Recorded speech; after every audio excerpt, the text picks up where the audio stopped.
So let my life be the proof of your love. Let my love look like you and what you're made of, how you live. Over the years in my own life, I've come to appreciate and want truth. As painful as it is, as ugly as it may be, I want the truth. And I have also found out more and more that especially our young people want the truth. Don't give me a show, I'm sick of it. Give me the truth. Give me the truth. And so we need to focus on the truth. So much lies. So many things that have gone on for many years, decades. Lies, and more lies. And things are being exposed. We can question as to why they're being exposed, but they're being exposed. I was sent a document that showed the human trafficking that is happening and people that are involved. And there are celebrities that are making millions and millions and millions of dollars. There are Democrats.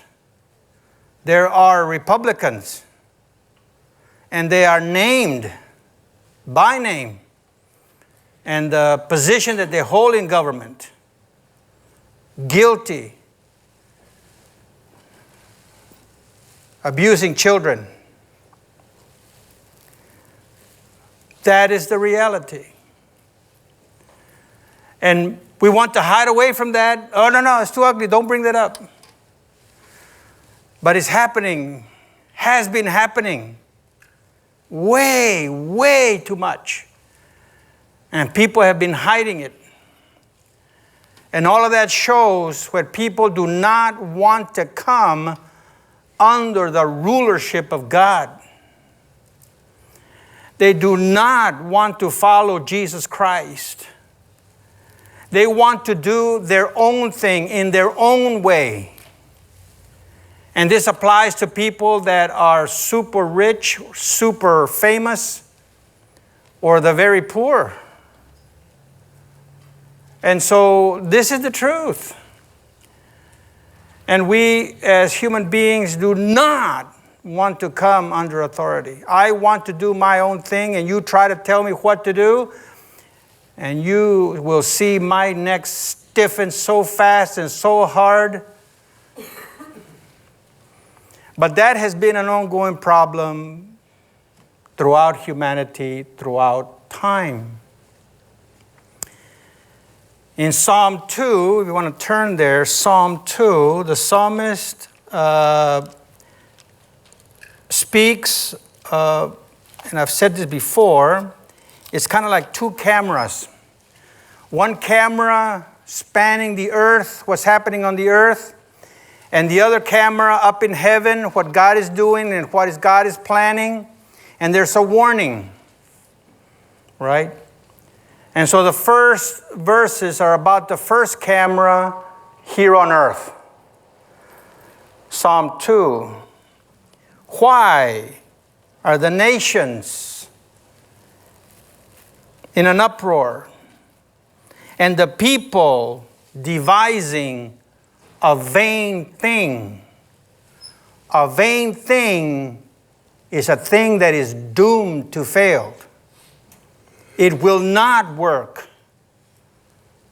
You can make all the popularity you want, become super famous, and commit suicide. Become super rich and want to die. It's in vain. You can gain all the power and still die eaten by worms. It's in vain. The kings of the earth take their stand, and their rulers take counsel together against the Lord and against his anointed, his Christ, saying, let us tear their fetters apart. We will not be under God. We will not come under his rule. I will be independent. I will do my own thing. Let us tear their fetters apart and cast away their cords from us. And that's the world. And the world thinks it's getting away with it. The world thinks that, okay, I got this. We can get enough votes. We can manipulate enough. We can lie enough. And we'll get what we want. But that's not just at the nation level, right? It's at our own personal level at times, where we know how to play the game. We know what's up, and we know how to get the outcome we want for the moment. But he who is in heaven laughs. The Lord scoffs at them. Then he will speak to them in his anger and terrify them in his fury, saying, but as for me, I have installed my king upon Zion, my holy mountain. My holy mountain stands for the place of rulership, the White House of all the universe, not just of the United States. I have placed my king upon Zion, my holy mountain. Then the king himself speaks, the anointed one, the Christ. I will surely tell of the decree of the Lord. He said to me, you are my son. Today I have begotten you. Ask of me, and I will surely give the nations as your inheritance. Now God is speaking, the Father is speaking to the Son. And the very ends of the earth as your possessions. You shall break them with the rod of iron, and shall shatter them like earthenware. When a potter was done, and the pot was no good, we just take a rod, smash it. That's it.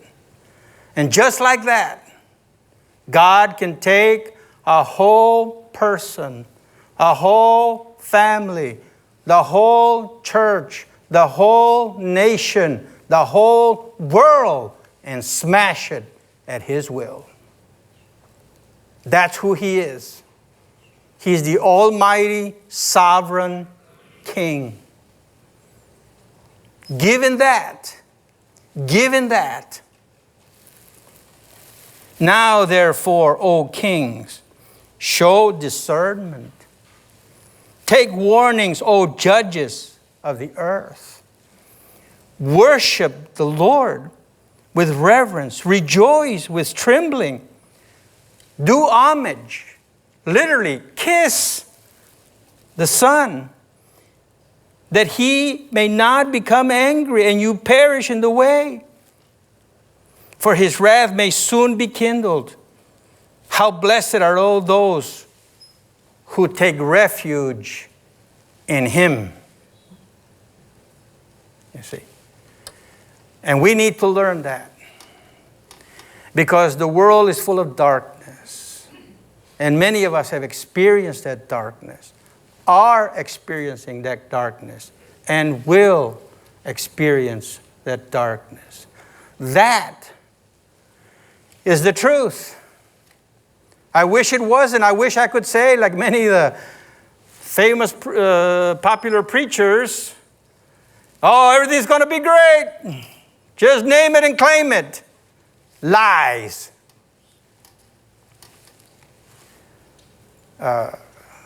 It's the truth. The truth. So many are suffering because of all the immorality, all the abuse and use in the movies, in the comedies, advertising. and we pass it on, and that's okay. No, it's not. It's damaging people. It's damaging really the whole world. And we focus on things that, okay, they're somewhat important, but my goodness. And we're closing our eyes to what we really need to be opening them up for. And that's the Christian experience as well. Unless we think we're better than Jesus Christ, how does his life end? On a cross? Yes, he arose from the dead. Ain't nobody going to see him again who's unrighteous until he comes back. And then the whole world's going to see him. Even the dead are going to see him. He's coming to judge the living and the dead. Being 6 feet under will not help you escape. That's who he is. That's who the anointed is in Psalm 2. Therefore, do homage to the King. Be warned, O kings. Be warning to all of us. But while we live in this earth, we need to be realistic. And the Apostle Paul was going through many, many hard times. And what we find in the book of Acts is this, that the Holy Spirit is working through the apostles against all odds. Everybody wanted to kill the church from its birth, just like Jesus. And we find it here in Acts 25. Again, the Apostle Paul, the champion, one of the champions of Christianity, and in the book of Acts, after chapter 9, he's in jail. How about that for a Christian life? He's in jail. He's been in jail 3 years or more. Oh, maybe he didn't have enough faith. Oh, I'd hate to see you talk to him in heaven. He was in jail.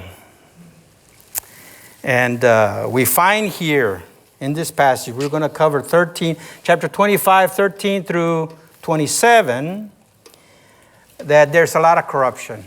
A lot of corruption going on. And people are pretending, making excuses, people in high power. When the corrupt seems to be all there is, that's all there is. Corruption, corruption, corruption. Never forget, never ever forget that Jesus conquered death. And he's sitting at the right hand of the Majesty on high. He is our King.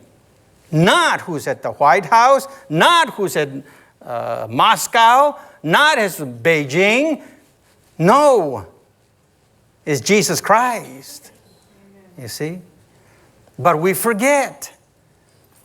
And then we start thinking all these experts.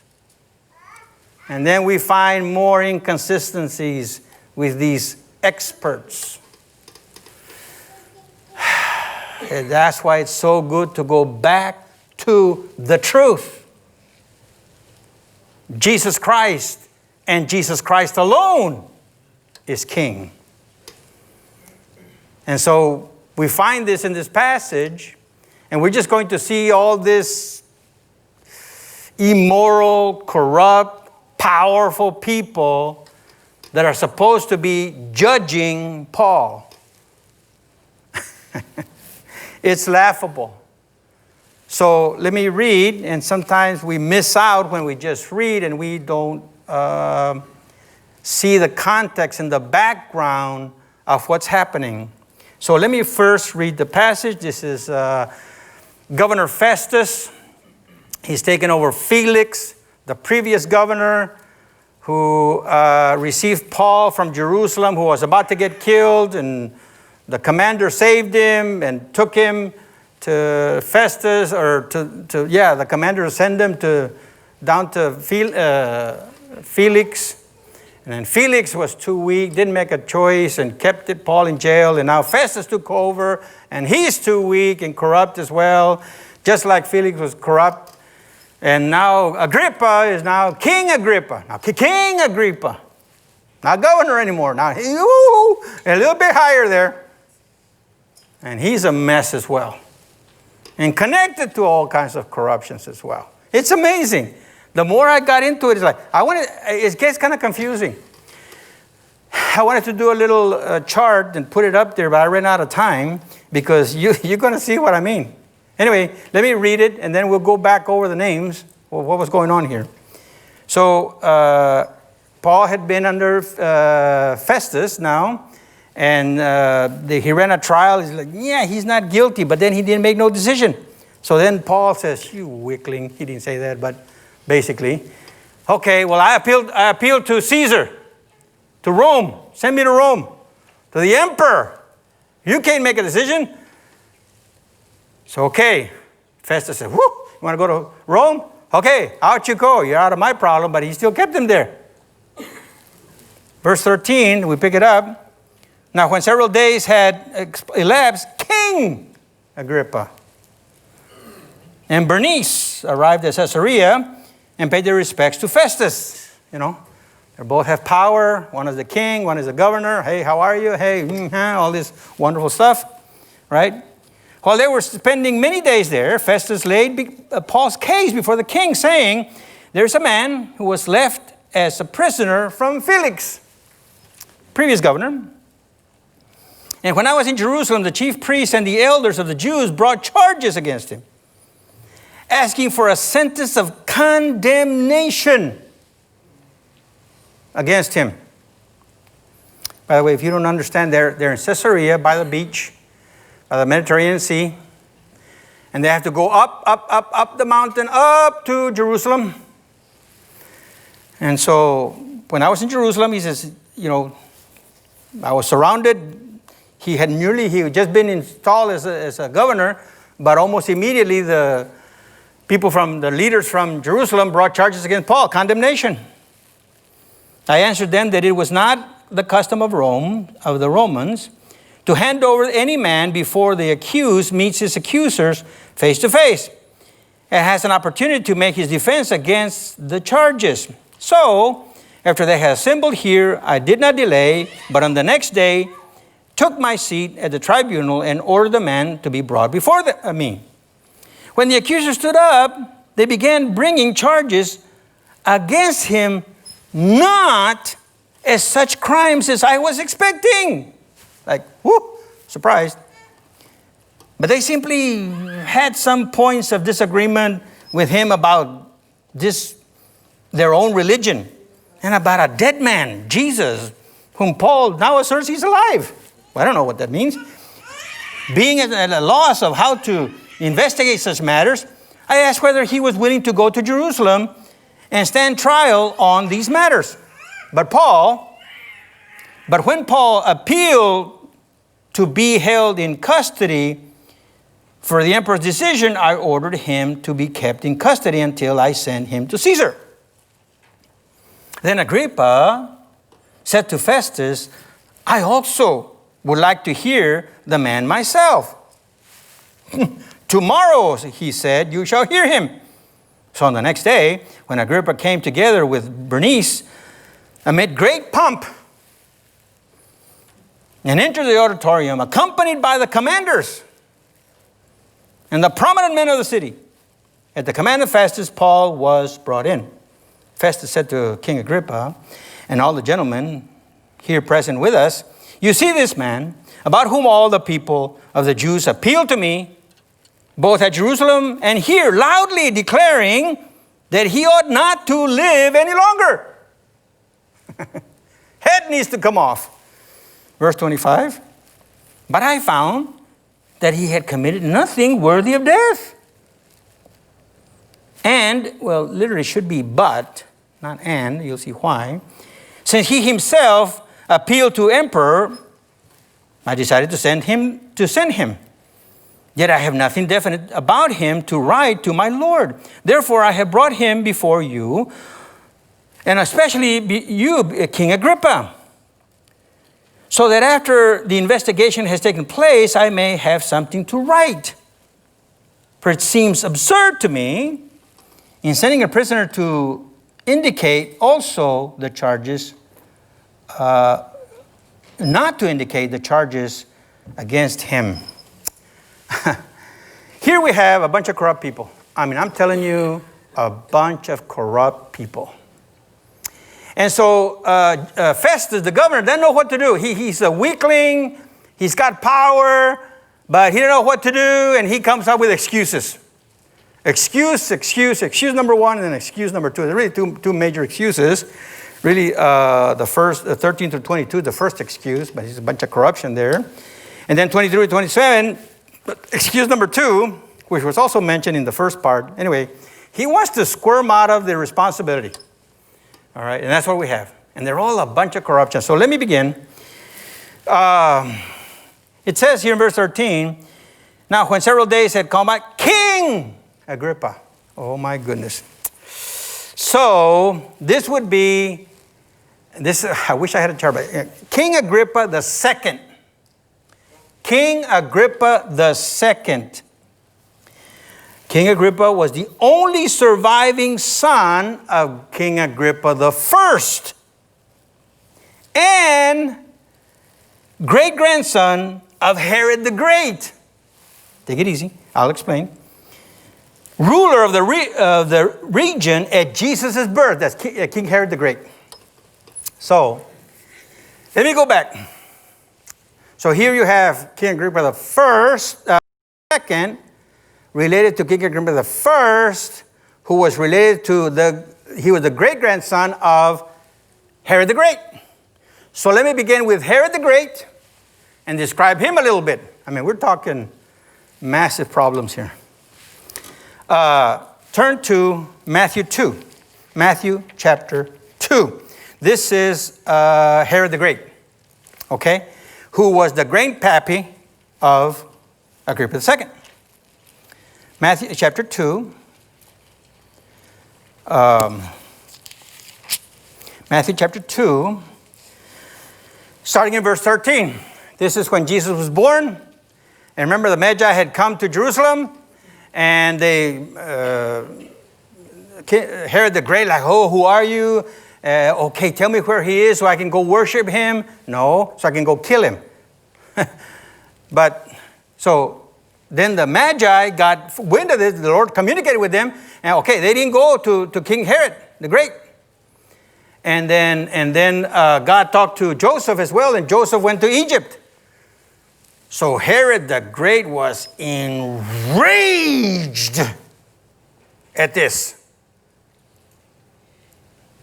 Look what it says, verse 13. Now when they had gone, behold, an angel of the Lord appeared to Joseph in a dream and said, get up, take the child and his mother and flee to Egypt and remain there until I tell you. For Herod, this is Herod the Great, the grandpappy of Agrippa II, is going to search for the child to destroy him. So Joseph got up and took the child and his mother while it was still night and left for Egypt. He remained there until the death of Herod. He stayed in Egypt until the death of Herod. This is to fulfill what has been spoken by the Lord through the prophet, out of Egypt I called my son. Then, verse 16, then when Herod saw that he had been tricked by the Magi, he became very enraged. And look what he did. And sent and slew all the male children who were in Bethlehem and all the vicinity from 2 years old and under. That was King Agrippa II granddaddy.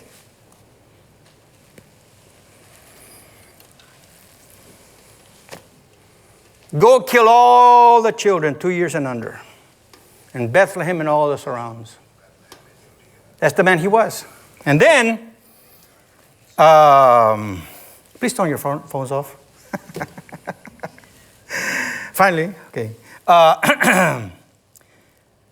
Listen more to about Herod the Great. the kind of man he was.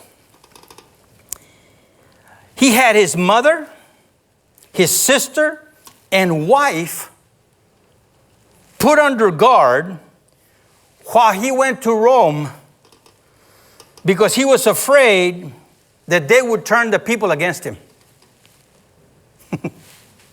That's Herod the Great. He put his own wife under guard. No talking. He executed his brothers. Herod the Great executed his brothers. Then he executed his wife. When he was about to die, Herod the Great. When he was about to die, he ordered Jewish leaders to be executed all over Israel so that the whole nation would be mourning when he died. That was King Agrippa II, granddaddy. Now, he was the son, King Agrippa II, who shows up here, right? Son of King Agrippa I, grandson of Herod the Great. Well, who is King Agrippa I? Turn to right there to Acts chapter 2. Acts.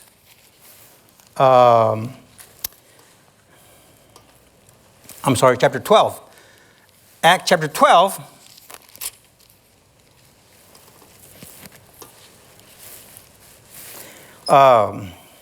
Starting in verse 1. This is when Christianity was expanding, and Peter was having success, and Paul, and Christianity was spreading. Now, verse 1, Acts chapter 12, verse 1. Now, about that time, Herod the king, this is King Agrippa I.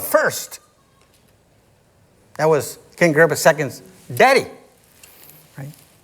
Laid hands on some of who belonged to the church in order to mistreat them. And he had James, the brother of John, put to death with the sword. And then he took Peter, put him in jail. Of course, the Lord delivered Peter by a miracle, opened up the doors. Peter was freed. And the guards, they were super afraid. You know why? Because in the Roman military, if you failed to guard a prisoner, your head came off. So when Peter was gone, the guards were like, oh no! And King Agrippa I was mad. He was mad when they couldn't find Peter. So, what happened to him? Right there in chapter 12. Starting in verse 20. Acts chapter 12, starting in verse 20. Now, he was very angry with the people of Tyre and Sidon. This was King Agrippa I. And with the one accord, they came to him, and having won over Blastus, the king's chamberlain, the people were afraid of this Herod too. King Herod, Agrippa I, he was super afraid of him. They were asking for peace because their country was fed by the king's country. They owed the king. On an appointed day, Herod, having put on his royal apparel, took his seat on the rostrum and began delivering an address to them. And the people crying out, the voice of a God, not of man. Oh, this guy is a God. This guy is a God. Instead of Agrippa saying, wait, guys, there's only one God, he didn't. He was like, well, of course. Who do you think I am? Verse 23. And immediately an angel of the Lord struck him because he did not give God the glory and was eaten by worms and died. When God decides to judge, brothers and sisters, never mind the electric chair. Boom, on the spot. That was King Agrippa the First, the daddy of King Agrippa the Second, who shows up here in Acts 25, verse 13.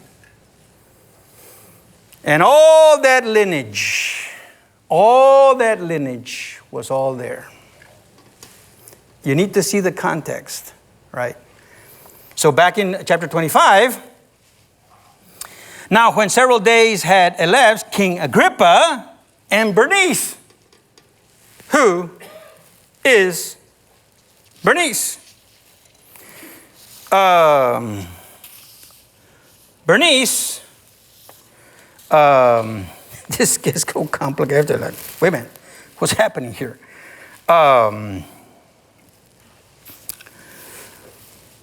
Do you remember Felix was married to a Drusilla? Drusilla was connected to King Agrippa the second. And now we have Bernice, who is a sister, not a wife, a sister of King Agrippa II. She had been married a couple of times as well. This is now her third partnership. There were rumors that she was having an incestuous relationship with King Agrippa II. Already been connected to kings and other people. I mean, we're talking corruption upon corruption.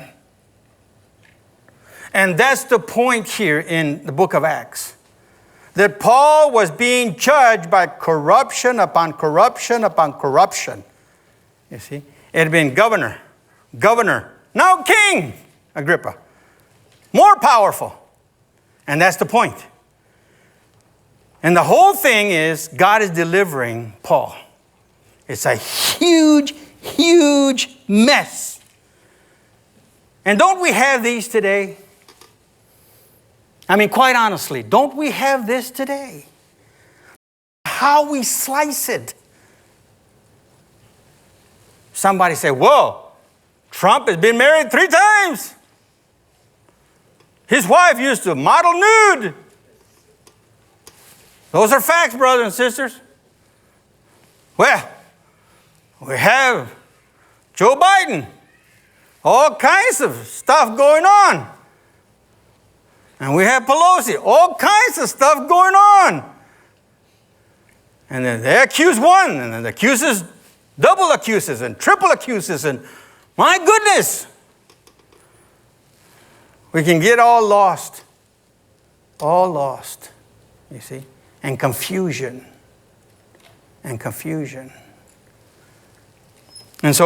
then Felix, he was so weak.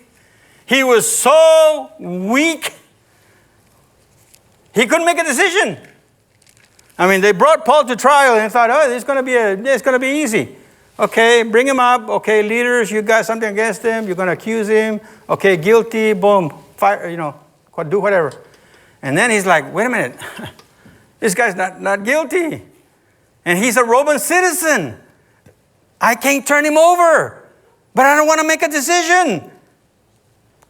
And but he wanted to do a favor to the Jews. So, okay, then the governor who's supposed to judge, he asked Paul, would you like to go to Jerusalem and stand trial there? I can just imagine the Jewish leaders going, what in the world is this? I mean, but he was too weak. And he still couldn't make a decision. So king here. Oh, maybe King Agrippa is going to save me because now he's the king. And by the way, King Agrippa II was apparently pious. He was a pious man. He apparently studied and he knew the Old Testament. And so you can imagine what was going on with King Agrippa. My great-grandpa killed a bunch of babies on this Jesus guy. And then all this, my dad was, killing the apostles. And now I'm here. And then they're claiming Old Testament. It's no wonder when Felix told him, Festus told him, well, I need to hear this guy. My dad killed a bunch of people, babies, my grandbaby, Papa. And then my dad killed one of the apostles. But what's going on here? You see? So anyway, we have this situation. And that's the setup for what's happening. And so then Festus says, here's my chance. Okay, let's get King Agrippa II to judge on this thing. Because I'm too weak to really, but I can't sound weak, so I need to come up with excuses. So he does. He says, chapter 20. So there is King Agrippa and Bernice, his sister, paid their respects. I mean, it's a whole morally corrupt situation, but they greet each other. The governor, I'm king, you're governor. Here's my sister, lover. No, not just sister, sorry. And okay, everything's cool, right? Well, there's many times Festus laid the case of Paul. Hey, man, this guy now to Jerusalem, and they wanted charges, and he lies about it. He tells them in verse 16, I answered them when they wanted to condemn him. I answered them, verse 16, that is not the custom of the Romans to accuse, to hand over any man before the accused meets his accusers. He didn't say that. But he lied, right? Because he needs to show himself that, he knows Roman law. I'm the governor, don't you know? And then he lied about that. So then he says, well, quickly, when they came down, finally, I spent my vacation up there 10 days and having a good time. Then came down. Oh, the next day, man, boom, I had a trial. And that's what he did. And then look at what he says in verse 18. When the accusers stood up, they began bringing charges against him, not as such crimes as I was expecting. I was surprised. Man, I was shocked. I didn't even think they would charge. What is this? I'm confused. No, you're not. Right there, buddy. Chapter 25, verse 2. And the chief priests and the leading men of the Jews brought charges against Paul, and they were urging him. What? The leader just said, hey, I bring charges. And never spelled what? No, Festus, you're lying. You knew what they were charging them of. You're just making an excuse. I was surprised. I didn't know what to do. Really? Come on. Simply some disagreement about their religion and some dead man, and he's now saying it's alive, this Jesus. There we find God's purposes. There we find why God was allowing all this time to pass so that Paul would witness to governors and kings, just like he told Paul he would after he got converted in chapter 9. You see, God had a plan. And now he even brought a king. And this king is going to hear Jesus, about Jesus. You see? But Festus is like, I don't know, some dead man, Jesus. And now Paul says he's alive. What do you do with that? Because you see, the Romans did not believe in resurrection. And so Festus was saying, well, this resurrection, we Romans, we don't deal with that. That's, some offshoot. And I don't know what to do with that. You see? But that was his excuse. This Jesus. So at that point, you can imagine King Agrippa's ears. Because his great-granddaddy had killed children 2 years and under because of this Jesus. And then his father had killed apostles because of this Jesus. And now here's King Agrippa II hearing about Jesus who died and rose again from the dead. Like, what? Who? So now, being at a loss how to investigate such matters, I asked whether he was willing to go to Jerusalem and there stand trial on these matters. But when Paul appealed to be held in custody for the emperor's decision, I ordered him to be kept in custody until I send him to Caesar. That's a lie too. But that's okay. We'll just go. So then verse 22. Then Agrippa said to Festus, I also would like, and the Greek there is an imperfect tense. And an imperfect tense is like a repeated thing. I've been wanting to. Like I've been longing to hear about this.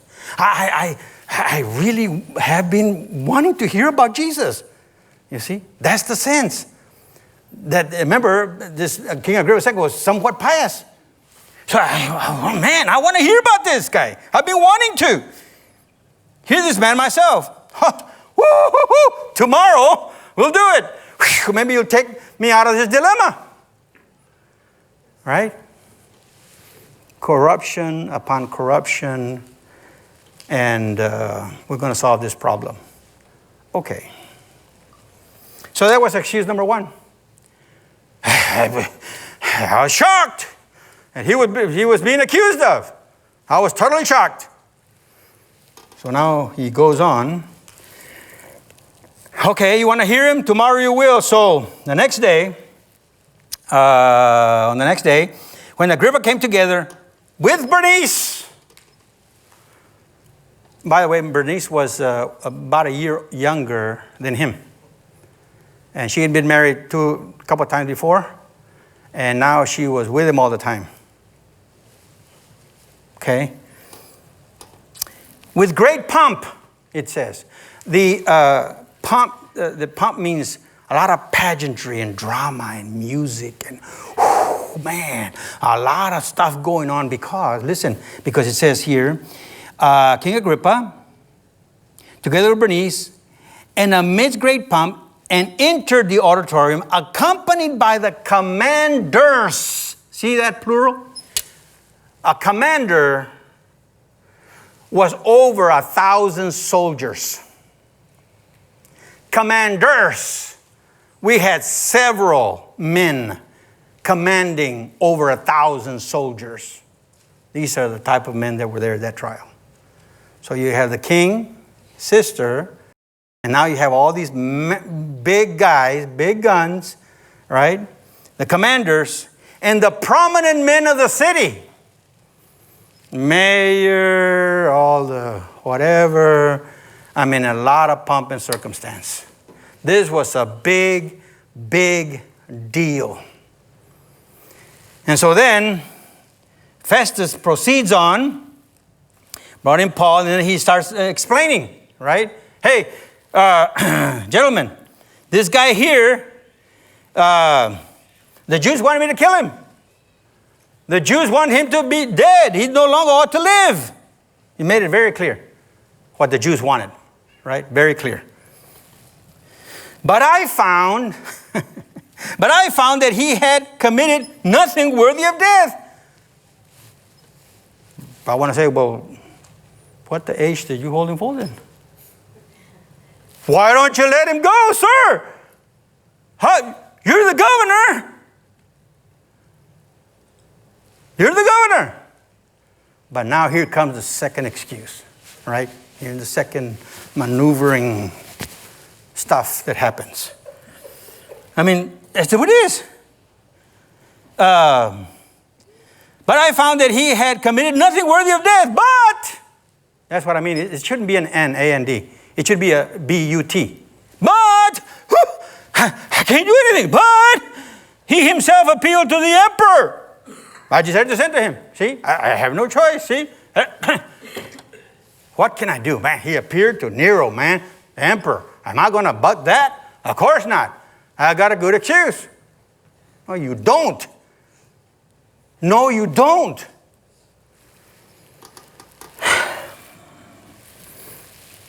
Yet, he said, what am I going to tell the emperor, man? I'm sending him over there, but I got no reason to send him over there. Really? Now, what am I going to write? I mean, do you see the utter ridiculousness of this? But I don't know what to write. And so you, everybody here, you big guys, you big guns, maybe you can help me, especially you, King Agrippa II. You incestuous king. I'm so sorry. You Master King, sir. Maybe you especially can help me. Putting him on the spot publicly. Isn't that something? Isn't that something? Corruption, just sly. Hey, you can help me because it's absurd to me. So if you don't help me, you're absurd. He's not saying that, but you see what I'm saying? Snakes upon, it's a bunch of snakes. And so that's what we have. It seems like corruption everywhere. Corruption everywhere. You feel sometimes like you can't get away from corruption? There's corruption and lies everywhere. Everywhere, everywhere. That's what Paul was experiencing. You see? But when we see corruption everywhere, never, never forget that Jesus rose again from the dead and he will deal with it. And he's coming back. And we must stand steady, loving people, serving the Lord, doing as best we can while there is corruption all over the place. Because you see, that's the needle in the haystack here. This Jesus, this man, Jesus, dead man, Jesus, Paul is asserting he's alive. Yes, sir, he is. And you better pay attention because that means he has authority even over death. And nobody has authority over death but God himself. But corruption skips over that. You see, corruption skips over that. So for you and me, and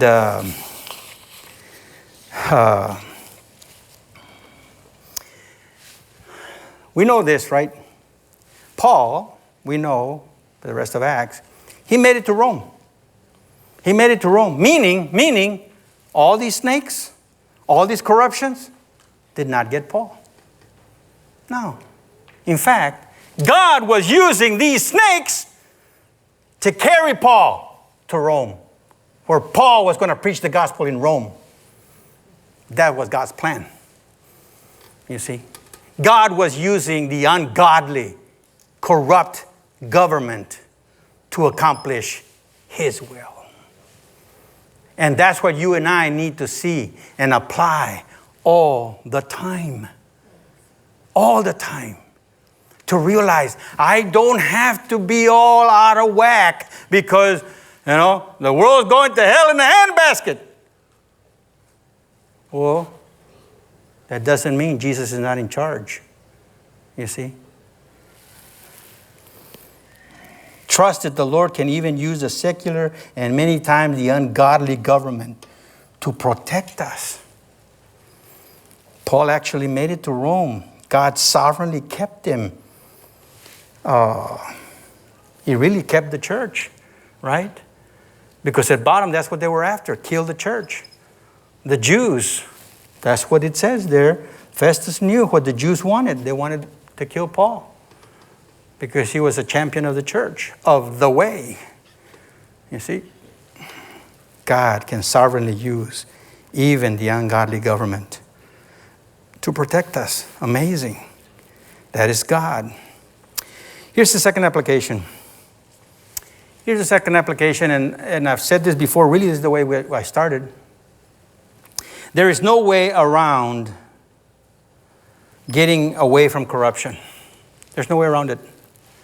I wish there was. But in this world, no. Turn to Ecclesiastes by way of application. Ecclesiastes chapter 3 in the Old Testament. I know it's a dusty book. Like that. Where is it? Ecclesiastes chapter 3. And yes, you blow like the dust blows all over the place. Never been there before, or a long time ago. Ecclesiastes chapter 3 and verse 16. Ecclesiastes chapter 3 and verse 16. Furthermore, I have seen under the sun that in the place of justice there is wickedness.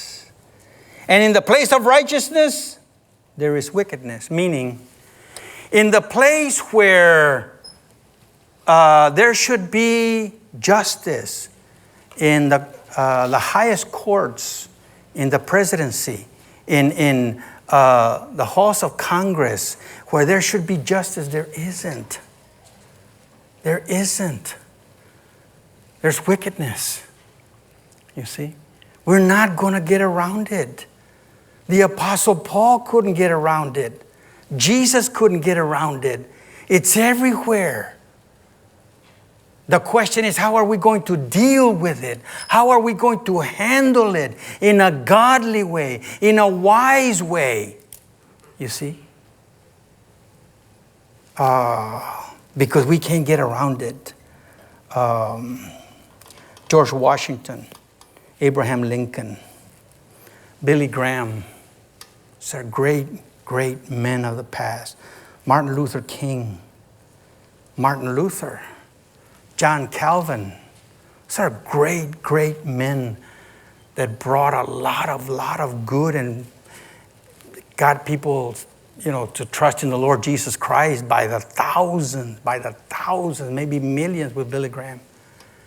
And yet, look where we are. We're not going to do this, brothers and sisters. It's a divine work, you see. So let's calm down. Let's be faithful to the Lord. Let's not get all anxious. We're not going to do away with corruption. Let's trust the Lord. Then finally, stay steady in the truth as we navigate through the thick and dangerous times.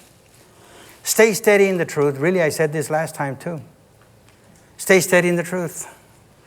Apply the truth. Speak the truth. Search for the truth. Ask questions. Young people, ask questions. You may not get the answer right away, but ask questions. Read the scriptures. Pray. Ask other people who also want truth. Ask questions. When you hear something, okay, don't reject it, don't accept it. Ask questions. Research. And so when you have something that makes sense, and okay, I see. All right? Ask questions.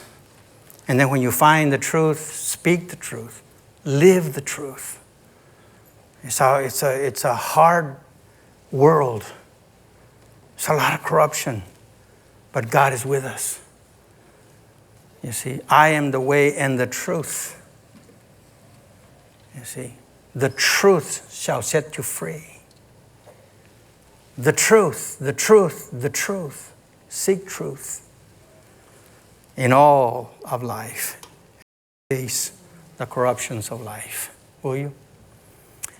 If you've never trusted Jesus, you won't last long in seeking the truth.